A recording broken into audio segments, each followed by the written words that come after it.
आमची एनसी फाडलेली आहे आणि आता त्यांची एनसी घेत आहेत. तुम्ही बघताय हे काय होत आहे. हे इन्स्पेक्टर आता आम्हाला पाठवलं 11:30 नंतर आणि आता त्यांनी समोरच्या पार्टीला बोलवलं आहे, कारण की आम्ही जी एनसी केली आमची एनसी घेतली नाही आणि समोरच्यांना बोलले की एनसी करायला या म्हणून. तर तुम्ही बघा, ह्या मुलांनी धमकी दिली पोलीस स्टेशनमध्ये आणि हा मुलगा, आणि आता त्यांची एनसी घेत आहेत ते. हे इन्स्पेक्टर आहे. बघा काय चाललंय ते नक्की. म्हणजे तुम्हीच बघा, 11:30 वाजेपर्यंत आम्ही बसलो, 11:15 झाले. आता ह्यांना बोलवलं, आमची एनसी फाडलेली आहे. आता ते लपवतात ठेवले. आता ती फाडलेली एनसी लपवत आहेत. एक गोष्ट तुम्हाला एक सांगू का, तुम्हाला माहिती हा त्या घटनेचा विटनेस आहे. तुम्हाला ह्याला बोलायचा अधिकार नाही. मला आहेच नाही, मी बोललीच नाही त्याला. तुम्ही मला बाहेर पाठवलं सर, तुम्ही मला आधार कार्ड आणायला बाहेर पाठवलं आणि तुम्हीच पाठवलं. तुम्ही मला पाठवलं. माझा मुलगा फ्रॅक्चर आहे, तो काय जाणार.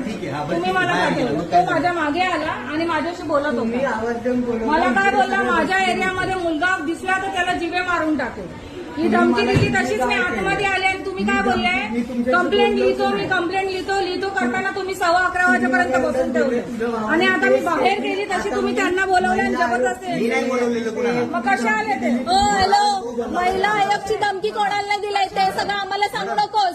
कळलं का तुला, कोणाची धमकी आम्हाला सांगू नकोस. अरे तुला जे करायचंय कर, जे करायचंय ते कर. का म्हणा, केस तुमची घेतला, तुमच्या फेवर मध्ये आहे. तुमचे साहेब तुमच्या फेवर मध्ये आहे, तुमच्या फेवर मध्ये आहे.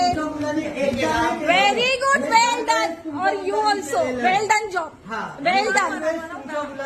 आम्ही पहिल्यांदा ट्रेनमध्ये आता माझी कंप्लेंट काय घेतली, तुमच्या मुलांनी काय केलेलं आहे तुम्हाला सगळं माहिती आहे आणि तुमच्या आई आम्हाला सगळं सांगितलेलं आहे.